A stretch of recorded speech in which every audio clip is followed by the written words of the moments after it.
Finally এই যে এসে গেছে আমার jersey, one of the most favourite jersey বলতে পারো এখনও বার্সেলোনার।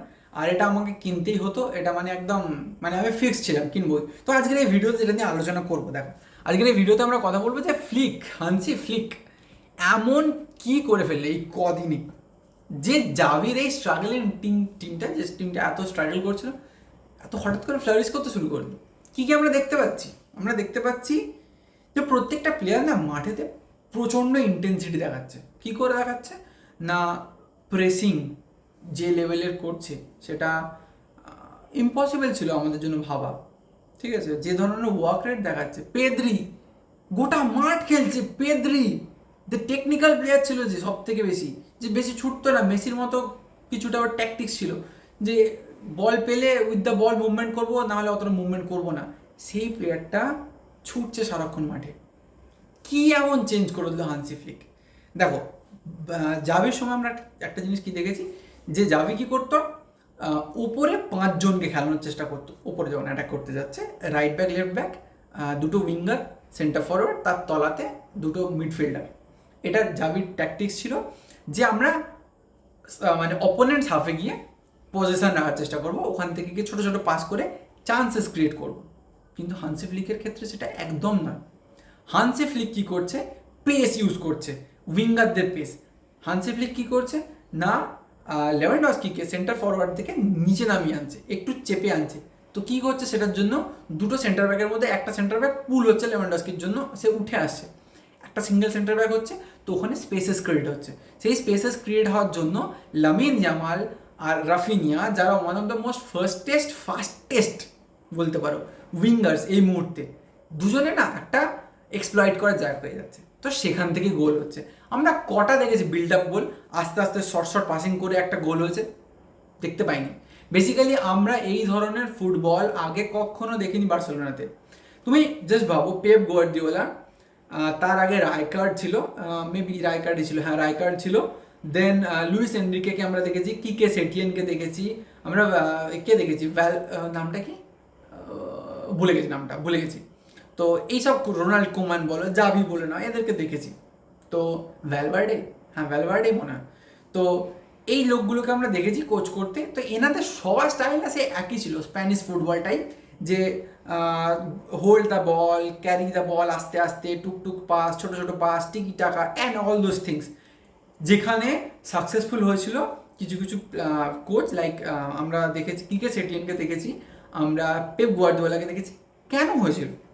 কারণ ওই দুটো কোচের আন্ডারে এমন কিছু প্লেয়ার ছিল যারা ওটা পারতো, যাদের কাছে ইমেন্স লেভেলে বল কন্ট্রোল ছিল, যাদের ভিশন ইম্পসিবল ছিল, লাইক বলতে পারো Xavi, Iniesta, Busquets, Messi, David Villa, তারপরে পেদ্রো। এইসব প্লেয়ারগুলো লামাসিয়ার এমনই একটা প্রোডাক্ট, যারা লামাসিয়াকে বই টিকি টাকা ফুটবলটা না গুলে খেয়েছিল ছোটোবেলা থেকে, ঠিক আছে? তো ওদের জন্য এটা পসিবল ছিল।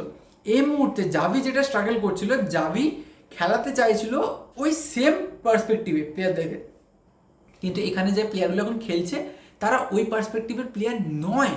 তুমি লেভানডস্কির কাছ থেকে টিকিটাকে এক্সপেক্ট করতে পারো না, ওর পাসিং রেঞ্জ খুব খারাপ, ওর বল কন্ট্রোল জঘন্য। যেখানে লুইস সুয়ারেজ তোমাদেরকে বল কন্ট্রোল দিয়ে গেছে, পাওয়ার দিয়ে গেছে, ক্যারি করা বলটাকে নিয়ে, ইন্ডিভিজুয়াল ড্রিবলিং স্কিল সব ছিল, একটা কমপ্লিট স্ট্রাইকার ছিল। লেভানডস্কি সেরকম নয়। লেভানডস্কি হালান্ড প্রোফাইল প্লেয়ার, এরা আলাদা জনারের প্লেয়ার, ঠিক আছে? আমি বলতে পারি সেন্টার ফরওয়ার্ড যদি বলি, লুইস সুয়ারেজের সাথে অনেকটা মিল খায় কিলিয়ান এমবাপে, কিছুটা, অনেকটাই, কিছুটা না, অনেকটা মিল খায়। কারণ বল ক্যারি করতে পারে এরা। লেভানডস্কি থোড়ি ক্যারি করতে পারে, ও শুধু ফিনিশ করতে পারে, তাই না? তো রোনাল্ডো যেমন লাস্ট মুভমেন্টে কিছুটা ফিনিশার হয়ে গেছিলো, লেভানডস্কির মতো মুভমেন্ট বেশি পারতো না। তো আমরা ভুল প্লেয়ারদের নিয়ে ভুল সেট আপে খেলানোর জন্য প্ল্যান করছিলাম জাভির আন্ডারে, যেটা কখনোই ক্লিক করতো না। এখন কি দেখতে পাচ্ছি, যে সেই স্ট্রেংথ, পাওয়ার, যেটা বায়ার্ন মিউনিখের কাছে দেখেছিলাম আমরা, যখন কিংসলি কোম্যান, লিওরে সানে, লেভানডস্কি সেন্টার ফরওয়ার্ডে, এইসব প্লেয়ারগুলো, তার তলাতে জাস্ট ঠিক তার তলাতে থমাস মুলার, তারা যে গেমটা খেলতো সেই ধরনের গেম আমরা দেখতে পাচ্ছি। কেন পাচ্ছি? কারণ এই প্লেয়ারগুলো ওই ধরনের গেম খেলতে পারতো, এই প্লেয়ারগুলো টিকি টাকা পারলো না। যদি পারতো না অনেকদিন আগে থেকে হয়ে যেত। এই প্লেয়ারের টিকি টাকা পারে না। আমি বলে দিচ্ছি এই টিম থেকে, যে টিমটা এই মুহূর্তে আছে বার্সেলোনার কাছে, এখানে টিকি টাকাতে কারা সাকসেসফুল হবে জানো? কয়েকটা হাতে গোনা প্লেয়ার আছে। আমি তোমাকে বলছি পেদ্রি পারবে, গাভির দ্বারা হবে না টিকি টাকা, গাভি ইজ পাওয়ারফুল, অনেক ফিজিক্যাল প্লেয়ার। ফ্র্যাঙ্কির দ্বারাও টিকি টাকা সেরকম হয়ে ওঠেনি। তো আমি পেদ্রিকে দেখতে পাচ্ছি, আমি ড্যানি অল্মোকে দেখতে পাচ্ছি, এই দুটো প্লেয়ার। আমি আরেকজনকে দেখতে পাচ্ছি যে পাসিং ফুটবল জানে, যে যার কাছে একটা কমপ্লিট নলেজ আছে পাসিং ফুটবল, সেটা হচ্ছে পাও কুবার্সি। এই প্লেয়ার তিনটে দেখতে পাচ্ছি যারা এই টিকি টাকার সাথে সম্ভব। আরে বাবা, তোমার কাছে জোডি আলবা ছিল লেফট ব্যাকে, যে স্মার্ট ফুটবলার। আর এখানে তোমার কাছে আলেহান্দ্রো বালদে আছে, যে স্মার্টনেসের অনেক অভাব আছে যার মধ্যে।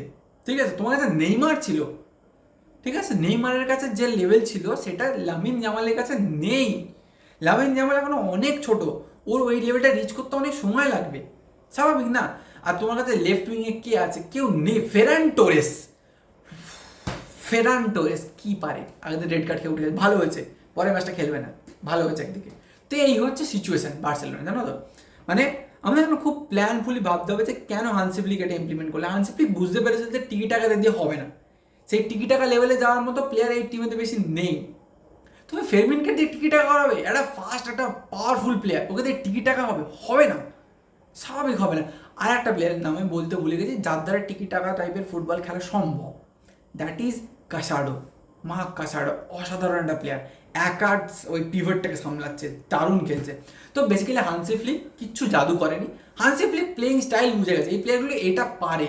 রাফিনিয়া টিকি টাকার জন্য নয়, রাফিনিয়া পাওয়ার ফুটবল খেলতে জানে, পেস আছে ওর কাছে, ওকে এক্সপ্লয়েট করে দেবো পেস দিয়ে, সেই ফুটবলটা খেলাচ্ছে হান্সি ফ্লিক।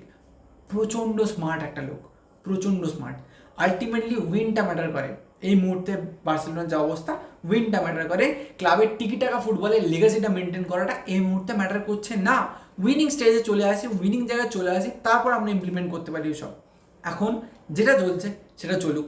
আর এই যে টেম্পারমেন্টটা যেটা আমরা দেখতে পাচ্ছি প্লেয়ারদের মধ্যে, প্লেয়াররা যা ছুটতো আগে তার দুগুণ ছুটছে, তার সত্ত্বেও হাঁপাচ্ছে না, এটা পরিষ্কার আমরা জার্মান ফিলোসফি দেখতে পাচ্ছি, যে ওয়ার্ক হার্ড, ফিজিক্যালিটিতে ফোকাস করো। যেটা আমরা বায়ার্ন মিউনিখের সাথে দেখেছিলাম, কিছু প্লেয়ার ড্রাস্টিক্যালি চেঞ্জ হয়েছিল ওই সময়টাতে, ঠিক আছে? যেমন আমরা লিওন গোরেৎস্কাকে দেখেছি, আমরা আলফোন্সো ডেভিসকে দেখেছি, আমরা লেভানডস্কির ট্রান্সফরমেশন দেখেছি, লিওরে সানেকেও বলতে পারো। তো এই প্লেয়ারগুলো যেভাবে ট্রান্সফর্ম করেছিল, বার্সেলোনা প্লেয়ারও ট্রান্সফর্ম করছে। তো এই ট্রান্সফরমেশনটা দরকার ছিল, ঠিক আছে? মানে পারফেক্ট প্লেয়ারকে পারফেক্ট জায়গায় খেলানো, সেটাই তো কোচের কাজ, পারফেক্ট সময় খেলানো, সেটাই তো কোচের কাজ। বাট পারফেক্ট প্লেয়ার একটা এক্সিস্ট করে না আমাদের টিমেতে, পারফেক্ট টাইমও তার জন্য এক্সিস্ট করে না, সেটা হলো ফেরান টোরেস। তাকে পারফেক্টলি কী করে খেলাবে, কোথা থেকে তার পারফেক্ট আউটপুট বের করে আনবে, হান্সি ফ্লিকও মনে জানে না। তো বেসিক্যালি এটাই বলার ছিল, তোমরা একমত নাকি বলো। আর আমি খুব খুশি জার্সি পেয়ে, এবার থেকে এই জার্সিটা পরে সব ভিডিও হবে, সব। আমি খুব খুশি এই জার্সিটা পেয়ে। টাটা বাই, পরে ভিডিও দেখা হচ্ছে।